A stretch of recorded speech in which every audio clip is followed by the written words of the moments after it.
can now slowly open your eyes.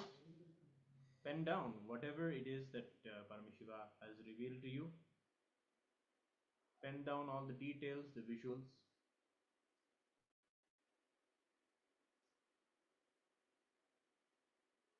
So don't worry if you have any self-hatred, self-doubt, self-denial. The SDHD has no power when you are manifesting the power of third eye, because power of the third eye manifests from the third eye. So it's the ultimate space where this consciousness is residing. So it will be much beyond than any of the patterns, incompletions, all the whatever it is, our doubts. So just understand that and boldly, with confidence, let us know what Swamiji has revealed to you through the third eye. And now we'll be projecting the photo so you can see. Yes, so you can see it's a beautiful ocean, and you can see this the sun also reflecting on the water, so, and wonderful almost like white sky. So you can see if you manifested, if you've seen the color of like even little bit black is there, blue, dark blue, light blue, and even yellow, then you manifested the power. So congratulations, that is very well done. Congratulations to all the participants who are manifesting the powers with us. And now we'll be moving into the next session. Our next session is about and health. So today we're going to be actually looking into health dimension and how we can manifest the ultimate health. And if you see, everything that Bhagwan is teaching is from the context of enlightenment. So first priority is always to manifest him, manifest Paramashiva, and then everything else is going to be a side effect. So today we are just looking into the dimension of health, how we can reach that space of ultimate completion with our body, ultimate health, and of course, which will be like a point towards our step towards our enlightenment. So now we will be starting the Jnana video. It's a compilation of various presidential addresses by the Supreme Pontiff of Hinduism, compiled for you specifically for the to transmit that understanding and knowledge of this topic, of this theme of and health for this session. So let us start watching.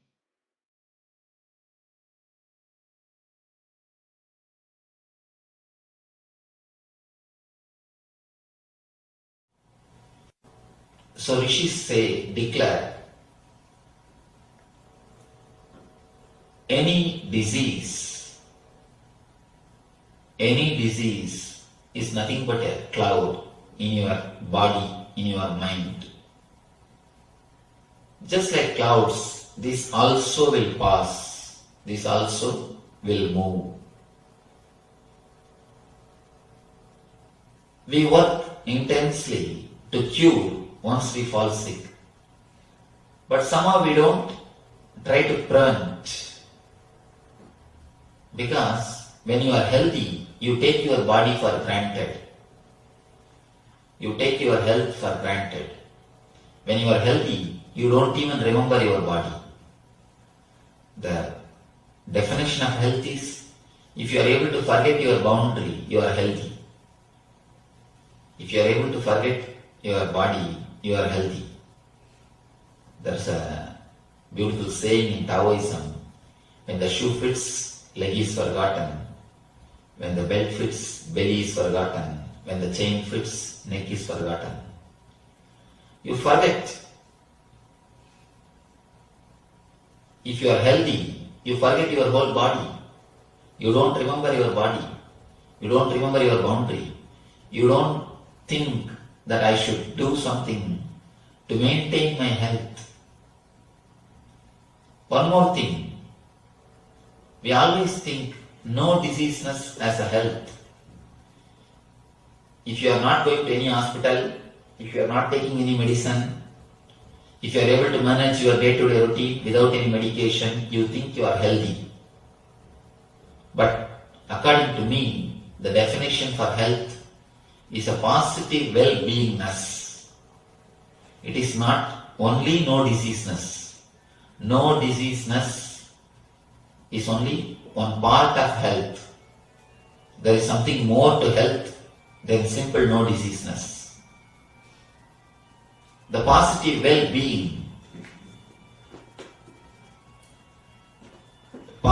well-being, more than no diseaseness is what I call health. Life, if you look at the life from the point of view of the masters, ancient masters, the rishis, they say it is just to be lived in a blissful way.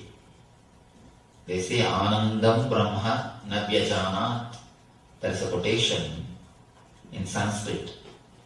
It means existence is bliss. Don't waste it by missing it. Existence is the very existence. Your very life, your very breathing, your very living in this body is bliss. They say the body is filled with nectar, with bliss. The very life is bliss. And then they advise, please don't waste it by not enjoying it, by not experiencing it. Once you start feeling I am the body, you start feeling the boundary. Feeling the boundary is nothing but sickness. When you forget the boundary, you are in health. When you are totally healthy, you don't walk, you just feel like flying. In Zen Buddhism, they say if somebody walks, he cannot be Buddha. Buddha floats. Means don't think you'll be flying, literally. It more means not a physical flying, it's a being which floats. When you are really healthy, when you are really blissful, when you are in ecstasy, you don't walk, you just float. Because your being is so light, so beautiful, just like a flower, you float on the planet Earth.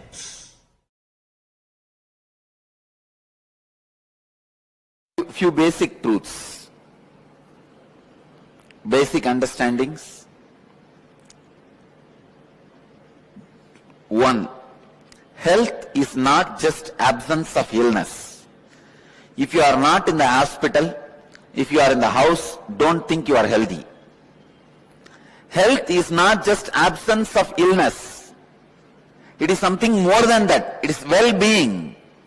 Just because you are not in the hospital, absence of disease does not mean you are healthy. First truth. I want you to internalize these few truths so that we will further work on some homeworks. Second, health is a state of physical, psychological, emotional and spiritual well-being where you feel life is good. Rarely, sometimes when you wake up in the morning, maybe for 10 minutes or less than 10 minutes, you will feel life is good. Wow. But very rarely you feel that. Those are the moments you are healthy. But in the modern day, especially city life, the stress level is so high, you forgot like this, sometimes you even feel life is good. Health is a state of physical, psychological, emotional and spiritual well-being. I wanted you to understand not only your patterns or engram, even the way you feel about you is very important for your health. Even if you don't have any external stress, but if you have a wrong idea about you, that itself can destroy your health. I have seen many villagers, they don't have any stress, they are not in corporate companies, they don't need to get up and just eat their breakfast while driving and land in the corporate office and whole day get kicked by the boss, and the evening come back and just sit in front of TV for 1 hour and fall asleep. No, they don't live that life. Many Indian villages still retain their innocent life. Morning slowly they will wake up around 9 o'clock, come and sit in the village tea shop and drink the tea and talk the whole politics and story, everything till 12 o'clock. Then slowly 1 o'clock take bath and go around and see the land, the agriculture happening, come back 7 o'clock and sit in front of TV till 10 in the night, fall asleep. There are people, even they fall sick and they also don't live long because the concepts they carry about themselves, the ideas they carry about themselves.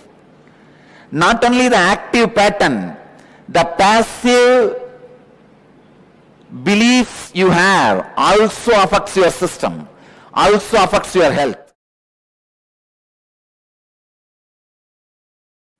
I can define health. Physical health means the stomach which can digest anything.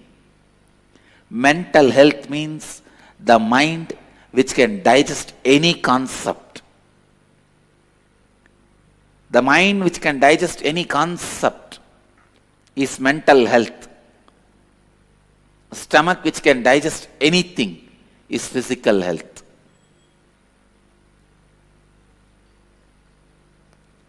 Consciousness which can digest anything happening in life is spiritual health.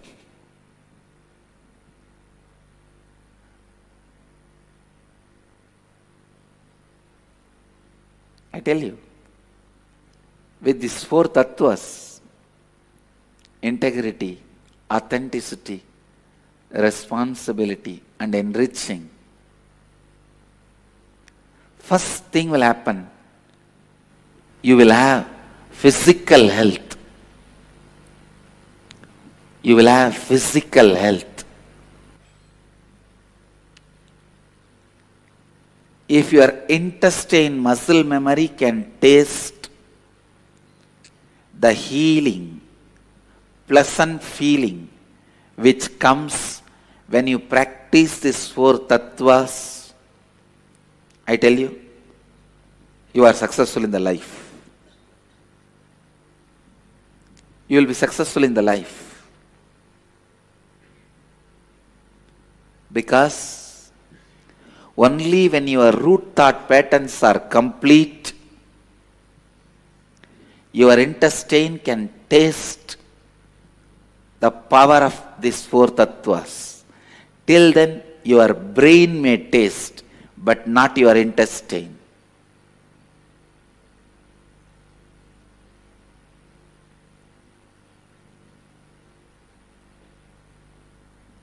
Only when you are in completion, your stomach can sit in a relaxed way. Sitting without restlessness can happen only if your navel is cool and healed. Only if your navel is complete and healed. Spiritual activism starts when your muscle memory experiences, cognizes integrity, authenticity, responsibility and enriching.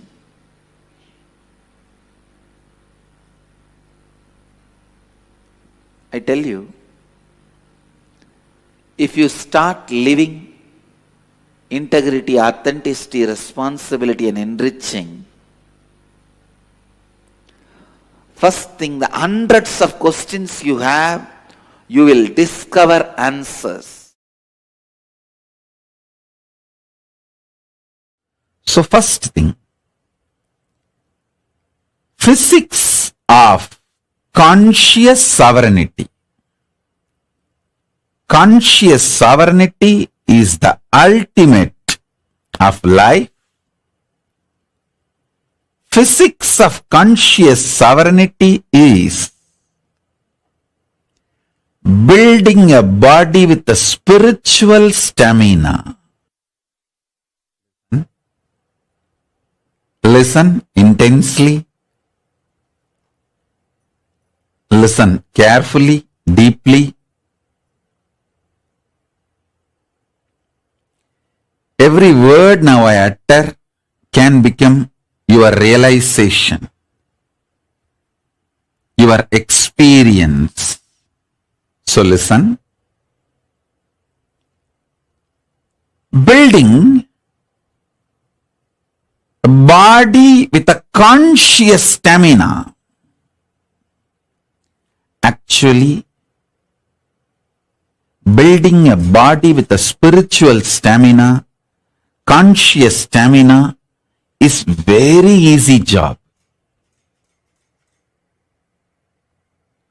Too easy. I can give you just some 10-15 simple tips.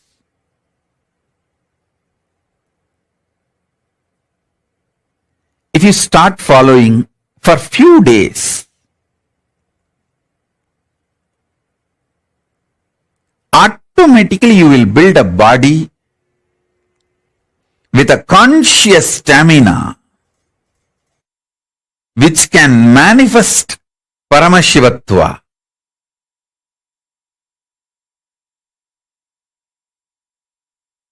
Because my gurus have done it for me. I know the precise methodology. Without wasting much time, I can teach you. Many instructions, tips I would have given you. Please add castor oil in your food every day, at least 1 teaspoon. See, don't add too much castor oil, then you may feel dehydrated, tired. At least 1 or 2 teaspoons per day or per meal. See, if you are taking only 1 meal a day, then go for just 1 teaspoon, not more than that. So based on the food intake, choose. These are 2 simple instructions. It's not something very difficult, complicated. Very simple. I tell you, I can give you 1 or 2 examples.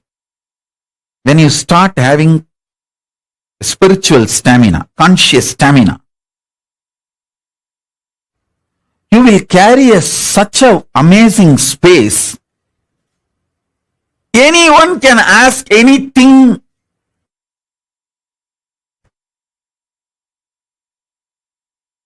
You will never feel irritated.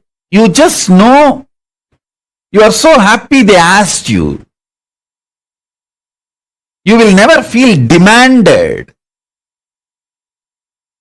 You are so happy.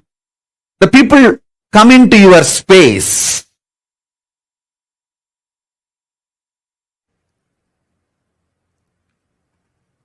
More and more people you enjoy in your space, more and more you are a successful being.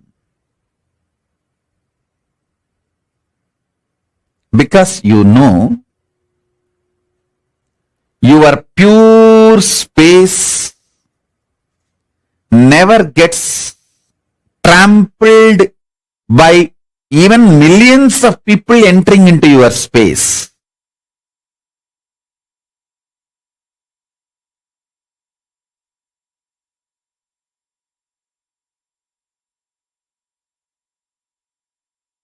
The conscious stamina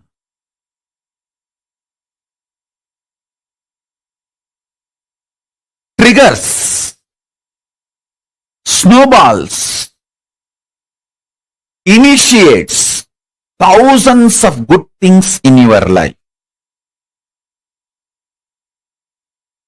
I tell you, 1 teaspoon castor oil can keep you in a pleasant mood 24 hours. Don't take my words casually. I am very serious. If you start doing it, you will understand. If you start doing it, you will understand. Within 6 months, you will understand. If you are a person constantly irritated, easily triggered, just use castor oil. You may think, what, castor oil? To remove the irritation? Yes, I am telling you. Castor oil will remove the parasites sitting inside your stomach, which triggers irritation continuously. The castor oil and parasites are anti. They don't like it. Listen carefully.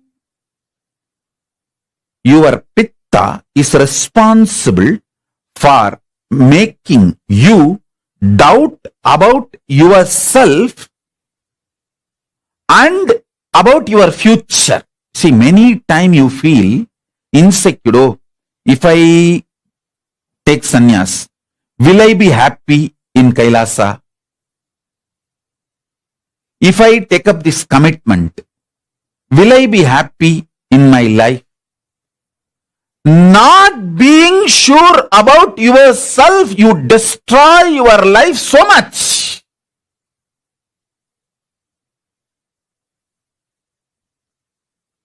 So many wonderful things in your life is lost because you don't feel sure about yourself. Especially spiritually, consciously. I've seen so many people have this problem. Will I be happy if I take sannyas? Will I be able to be peaceful and happy if I choose to be with Swamiji? Will I be happy if I choose to be in Kailasa? All you need is just this Karsalangani powder, Karsalangani leaf, and every day apply on your upper palate and clean the whole pitta and kapha. Make your body samatva body, samatva sarira.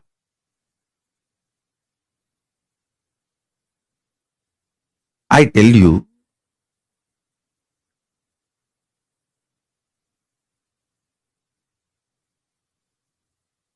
not only my guru gave me 5 gulfi ice cream, he gave me something, the greatest, which is useful in my life till today. That is using Karsalangani and taking out all the pitta and kapha and making me balanced. Listen, whenever your internal organs are strong, your breathing becomes strong. Strong breathing builds a strong internal organs, strong body. Very easily you will build strong muscles.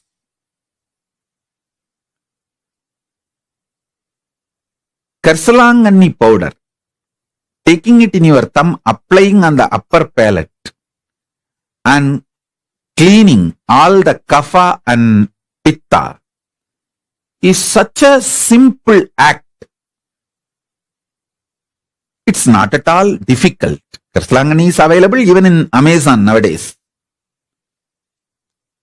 That powder. And it's available in every village home in India. In every village, you will see Karsalangani, Ponnangani, Murungakira. Add all this stuff in your life every day. Karsalangani, Ponnangani, Thuduvala, Murungakira. Just the simple instruction. I tell you, strong internal organs. When the kapha is cleansed, you get the stamina in your breathing, strong breathing. When pitta is cleansed, you get the strong visualization. You will not have doubt about yourself. When sometimes people tell me, Swamiji, I can't handle, I don't know how to care about how to carry on with my life. I feel like I may have a mental breakdown. This problem is because of the pitta. If you ever had the feeling, oh, I may have a mental breakdown, I cannot handle this, I'm feeling suffocated. If you had this problem, your problem is simply pitta, nothing else. Apply Karsalangani on your upper palate. Clean your pitta. You will have so much confidence about you.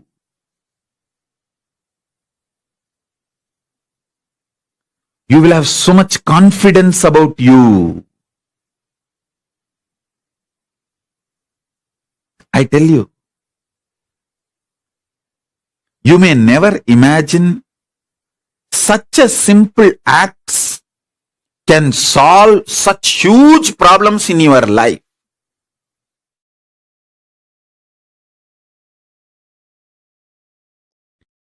First, I will reveal what Paramashiva reveals.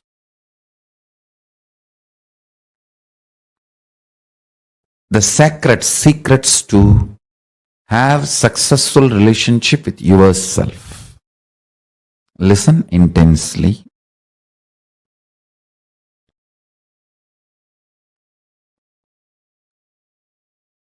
Your body evolved various levels from amoeba to fish, fish to monkey, monkey to man, and still it is evolving. This process is called mutation and natural selection. For example, based on the situation, for your survival need, your body goes through a process called natural selection and your DNA gets better and better with this natural selection process. Unfortunately, still human beings are not realizing the truth. You are totality of the evolved body and descended consciousness. Please listen. You are totality of evolved body and descended consciousness. You are not just evolved from monkey, just an evolved body. Evolution theory is not wrong, but not complete. Listen to the truth. How the body evolves with the process called mutation and natural selection.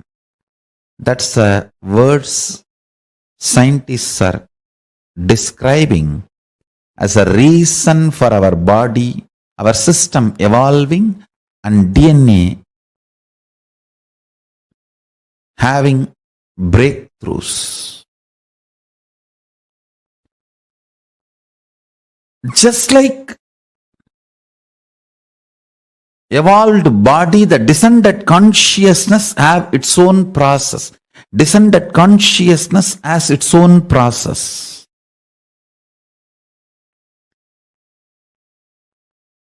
In the body, it's called natural selection. In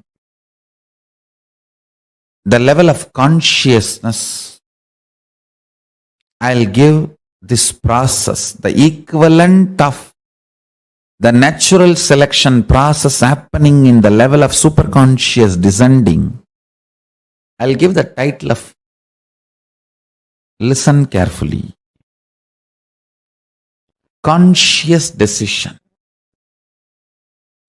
In natural selection, you have to select from available options.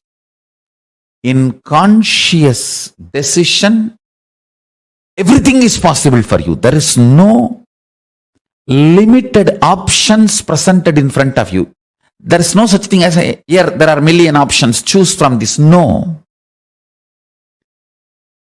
Only in the body level, physical level, million options are presented and you are asked to choose anyone. That is what is called natural selection, based on the situation, survival of the fittest, and multiple reasons you do natural selection. But the descendants of the superconsciousness, it's a conscious decision. The good news is this moment you can decide to be liberated. There is no step by step. This moment consciously you can declare, I am unclutched.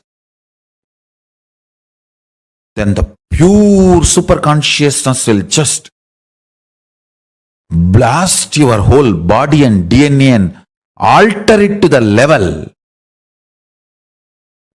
For the superconsciousness, Paramashiva, to manifest his glory, the state of Paramashiva, space of Paramashiva, powers of Paramashiva and being of Paramashiva. Listen.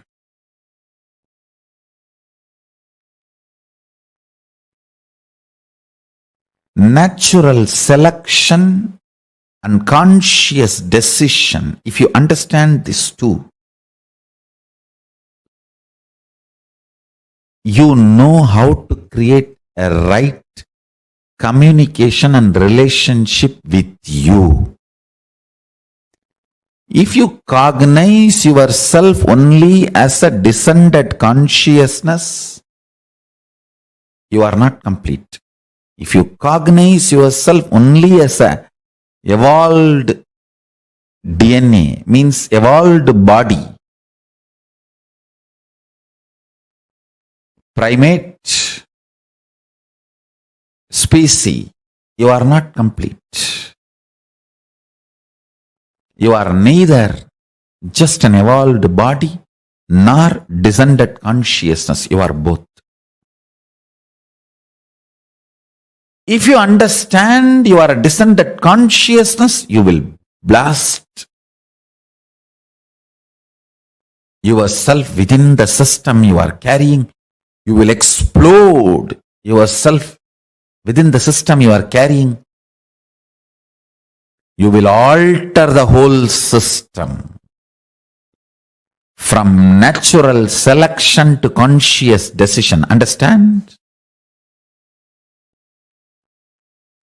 If you are too much cognizing yourself as a body, you will push even superconsciousness to the natural selection process. If you cognize yourself too much as descended consciousness, you will liberate even your body with a conscious decision process. Understand these two. Natural selection and conscious decision.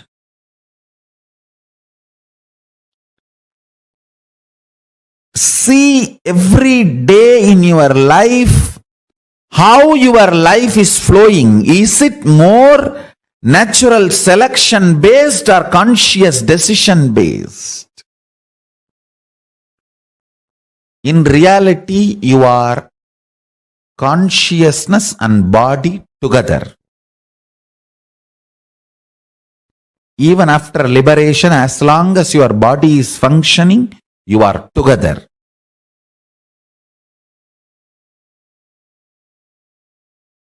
The good news is you can open the floodgates of consciousness and blast your whole system with that super consciousness. Then even your body will start acting in the level of conscious decision instead of natural selection.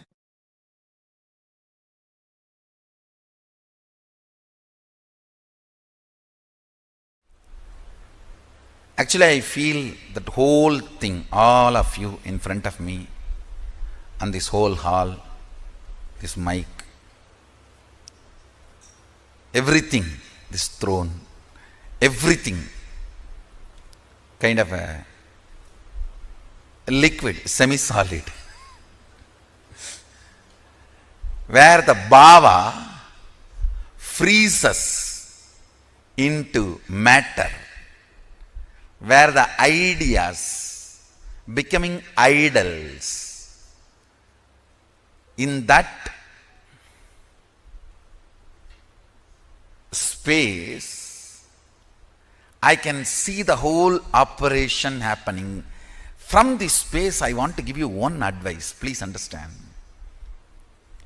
Whatever you believe, your body makes that into reality. I can see from this space, if somebody believes sannyas is too easy, just body builds its structure, its DNA, to make sannyas simple and easy. If somebody believes it is very difficult, complicated, structure starts making that same thing, and you have a fear, it is very difficult, but you want to believe willfully it is easy, then that will persistence just swallowing that fear, like a saraba swallowing the simha, like a dinosaur swallowing sharks. I can see the will persistence swallowing the fear.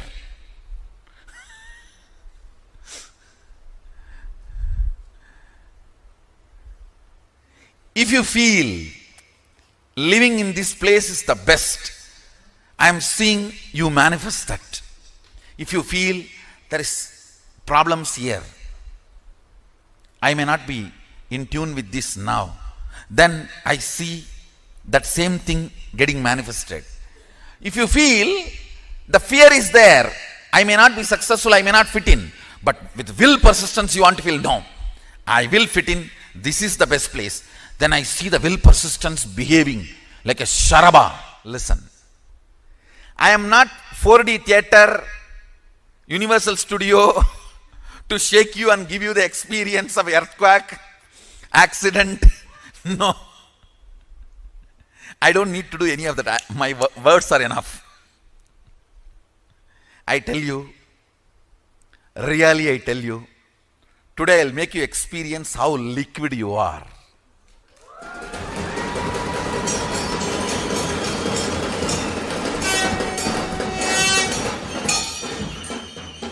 You can touch and feel everything is in a mercury state. The way you want it to become solid, it becomes solid.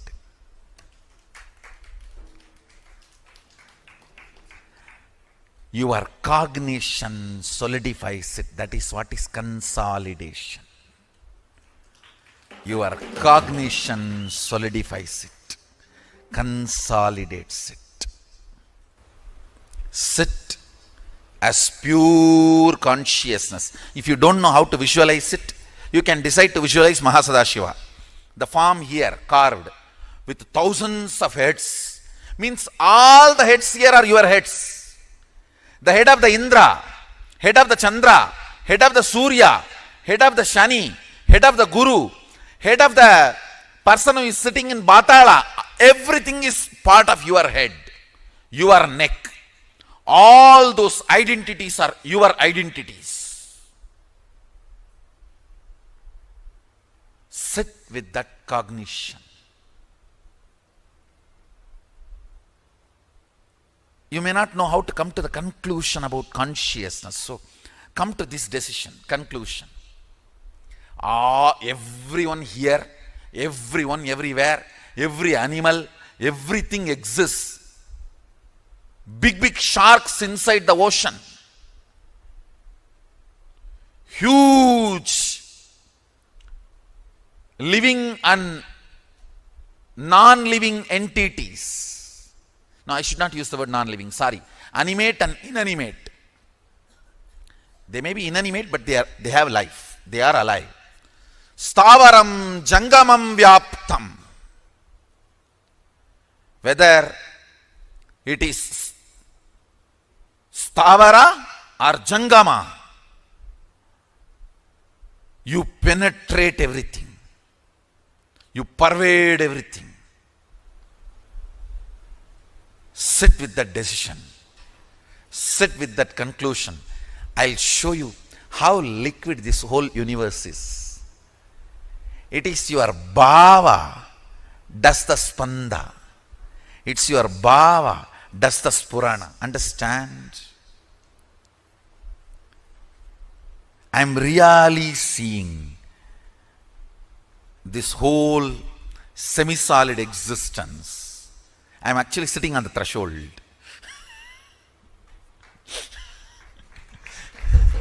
Because I have to be with the reality and I have to relate with your reality. I have to be with my reality and relate to your reality.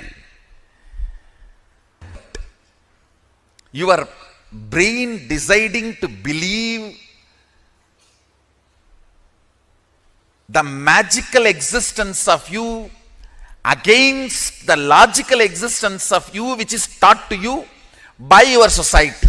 See, your society taught to you only the logical existence.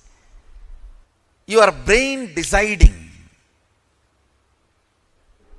to come to the conclusion, cognition of magical existence, magical way of existing is what is power manifestation. That's all. I tell you. You are not the body, you are not the mind, you are consciousness. Sit with this one truth. Trusting just because I said, you will not perish. Name bhakta pranashyati. My devotees do not perish.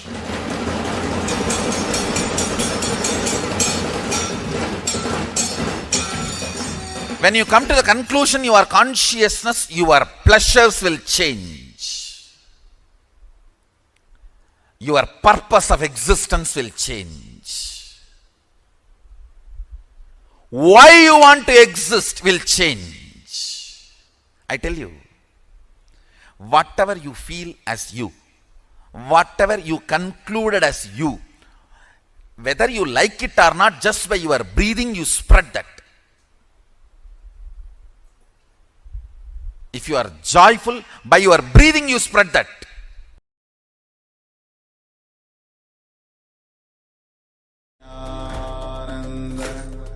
Paramashivoham Om Nityananda Paramashivoham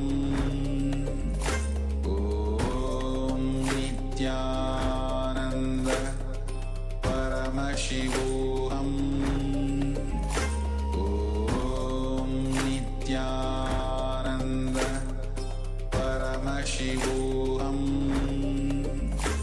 Om Nityananda Paramashivoham Om Nityananda Paramashivoham Om Nityananda Paramashivoham Om Nityananda Paramashivoham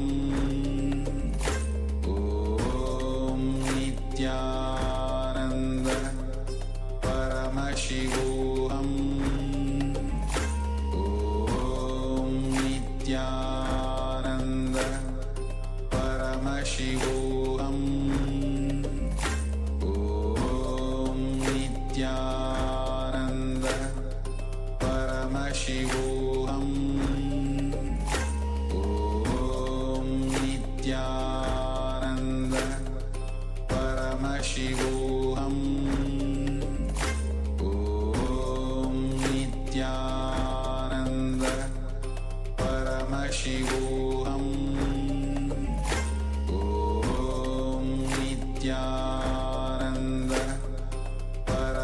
Paramashivoham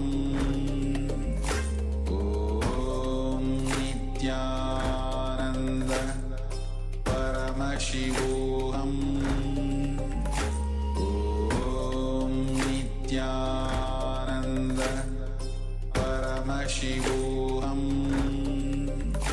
Om Nityananda Paramashivoham Om Nityananda Paramashivoham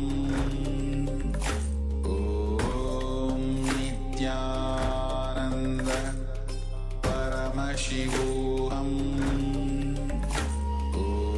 Om Nityananda Paramashivoham Om Nityananda Paramashivoham Om Nityananda Paramashivoham Om Nityananda Paramashivoham Om Nityananda Paramashivoham Om Nityananda Paramashivoham Om Nityananda Paramashivoham Om Nityananda Paramashivoham Om Nityananda Paramashivoham Om Nityananda Paramashivoham Om Nityananda Paramashivoham Om Nityananda Paramashivoham Om Nityananda Paramashivoham Om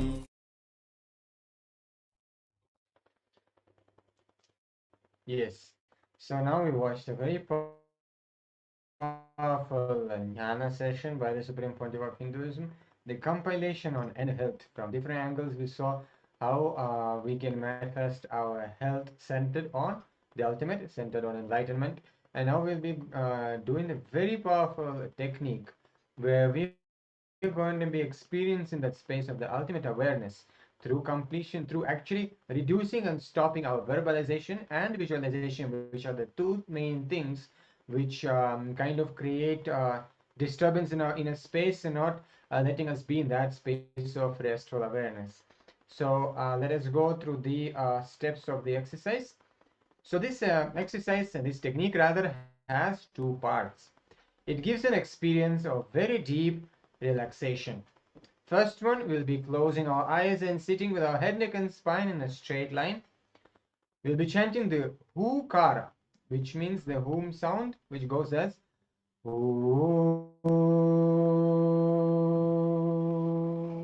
intensely in your center. Send the sound inside. The energy of this sound will work on your body and energize it. It will infuse it with energy. So you will actually feel that vibration happening in your being center, which is just few inches below the navel. Okay, so this will be the first step. Let us have the overview, and then we'll start from first step and we'll guide you through the process. So then we will be rolling your eyes clockwise or anti-clockwise. Why we do that? Because this way we will stop all kind of visualization randomly happening in our inner space. That inner television will stop. Please do this one intensely, and this will really help you to completely stop the visualization. And then the third one will just be relaxing for a few minutes. And by the time you reach this third step, you will have a clear awareness in you, because you have cleared the verbalization and visualization. Here you will be able to experience the deep silence, and then you will be just resting in that silence and enjoying, relaxing into that silence for a few minutes. Yes, and this process will provide you with complete cleansing. Okay, so now let's start with step 1. Please close your eyes and sit chanting the Hu Kara.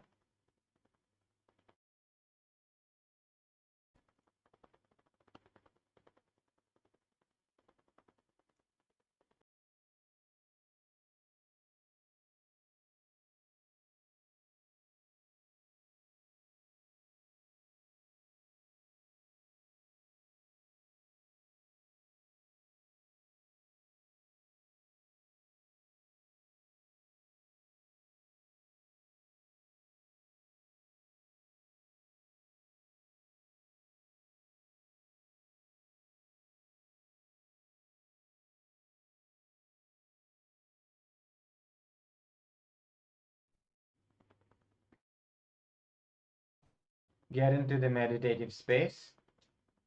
Close your eyes.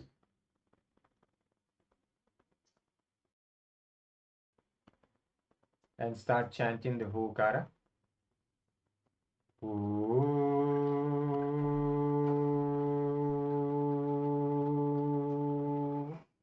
Allow this intense vibration create energy in your body. Start.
Now, roll your eyes either clockwise or anti-clockwise.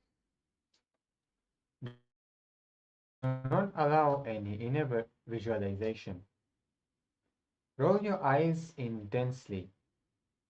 This itself will stop all the inner visualization.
Yes. Now relax for a few minutes. Keep your eyes closed.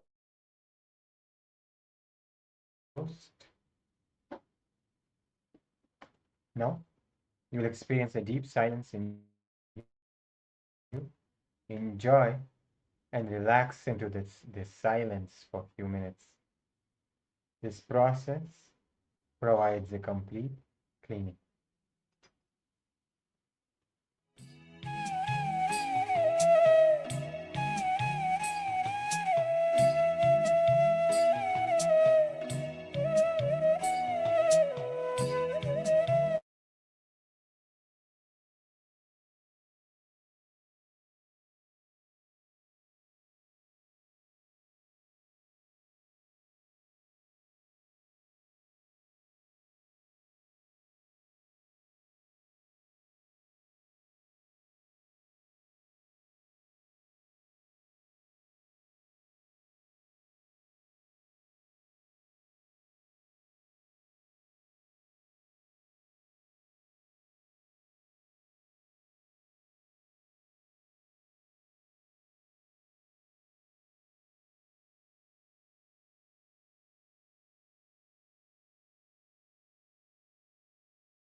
Yes, now let us slowly relax from this.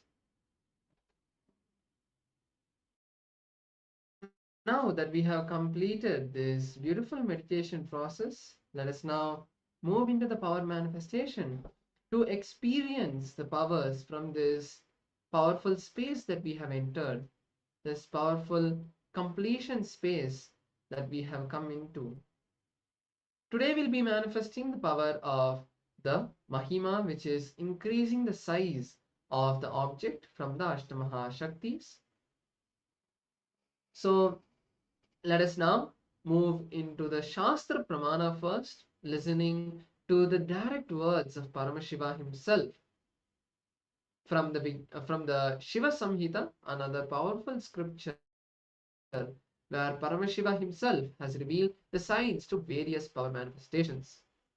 So in the verse 76 and 78 of the 5th chapter, Paramashiva gives us the Shastra Pramana. It goes as Maranam kadyate tena sakena vina kadyate tasya syat parama siddhir animali guna prada vayu sanyacharate dehe rasavriddhir bhavet dhruvam akasha pangajagala piyusamapi vardhate. Yes, and this pramana translates as death is eaten by him, he is eaten by none. He manifests the highest powers such as anima, laghima, mahima, etc. The vayu, the wind energy, moves equally throughout his body. The juices of his body also increase, rasa vriddhi. The nectar exuding from the ethereal lotus, akasha pankaj, also increases in him. Yes.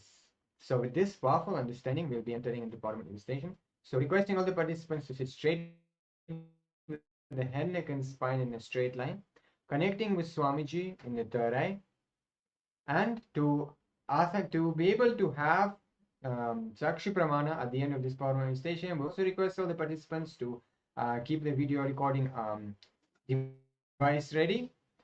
Turn on the video recording with a timestamp. You can use any timestamp camera. There are so many apps available in the Play Store and in Apple Store also. So you can use any of those. And go ahead and measure your height. You can use any wall, and not to dirty the wall, you can use paper, and you can stick the paper on the wall and measure the kind of mark where your height is. Also, you can use some object which has a 90-degree angle. So it will be easier for you. You just kind of place it that way towards the wall, so you can have the most accurate measurement. And once you've done that, you will get back. You seat yourself and you start chanting the Mahavakya. Get into that oneness space with Swamiji. We'll be chanting Om Nityananda Paramashivoham, which means you are declaring that you are Swamiji, that you are Paramashiva, and naturally all the powers, all the powerful cognitions become available to you at that moment. And you declare through the will, through the conscious sankalpa, that you want this the height of your height to increase, and keep manifesting that powerful space, creating more and more powerful space for this transformation to happen. And then we'll be moving into verification part, but that we'll do after power manifestation. For now, let us get into one space with Swamiji and start chanting the Mahavakya.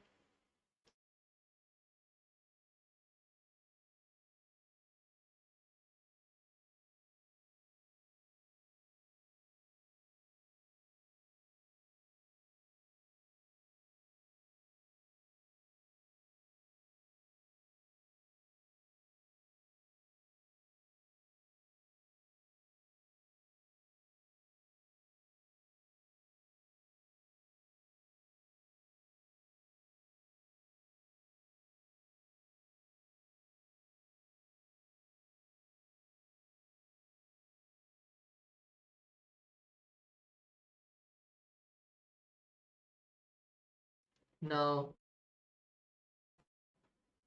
let's take a few more moments to measure our height.